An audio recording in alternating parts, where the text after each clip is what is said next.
3 juin. Actes, chapitre 1, verset 1 à 26. Cher Théophile, dans mon premier livre, j'ai exposé tout ce que Jésus a commencé de faire et d'enseigner jusqu'au jour où il fut élevé au ciel après avoir donné, par le Saint-Esprit, ses instructions à ceux qu'il s'était choisis comme apôtres. Après sa mort, il se présenta aux vivants et leur donna des preuves nombreuses de sa résurrection. Il leur apparut pendant 40 jours et leur parla du royaume de Dieu. Or, un jour qu'il prenait un repas avec eux, il leur recommanda de ne pas quitter Jérusalem, mais d'attendre que son Père leur accorde les dons qu'il leur avait promis. C'est les dons que je vous ai annoncés, le dit-il, car Jean a baptisé dans l'eau.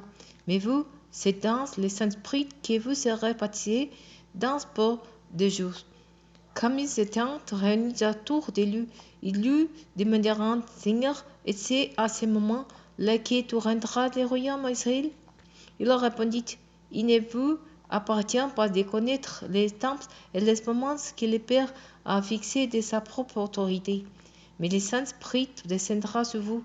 Vous recevrez sa puissance et vous serez mes témoins à Jérusalem, dans toute la Judée et la Samarie et jusqu'au bout du monde. Après ces mots, ils les virent s'élever dans les airs et un nuage les cacha à leur vue. Ils gardèrent encore les yeux fixés au ciel pendant qu'ils s'éloignaient, quand deux hommes vêtus de blanc se présentèrent devant eux et leur dirent, Hommes de Galilée, pourquoi restez-vous ainsi à regarder le ciel?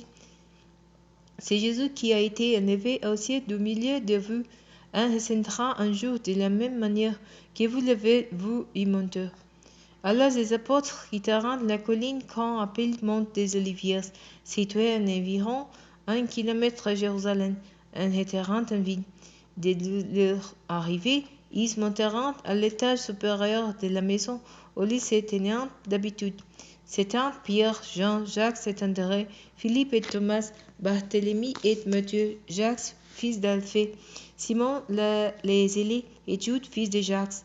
Eux tous, d'un commun accord, se retrouvèrent souvent pour prier avec quelques femmes, avec Marie, la mère de Jésus, et avec les frères de Jésus. Un de ces jours-là, Pierre s'éleva au milieu des frères. Ils étaient là environ 50. Mes frères, dit-il, il fallait que les prophéties de l'Écriture s'accomplissent, car le Saint-Esprit, par l'intermédiaire de David, a parlé à l'avance de Judas, qui a servi de guide à ceux qui ont arrêté Jésus. Cet homme était l'un des nôtres et il a eu sa part dans les services qui nous avaient été confiés. Avec l'argent qu'il a reçu en paiement de son crime, il est jeté en chambre. Il est tombé la tête la première et ses ventre et ses intestins se sont répandus sur le sol. Tous les habitants de Jérusalem l'ont appris.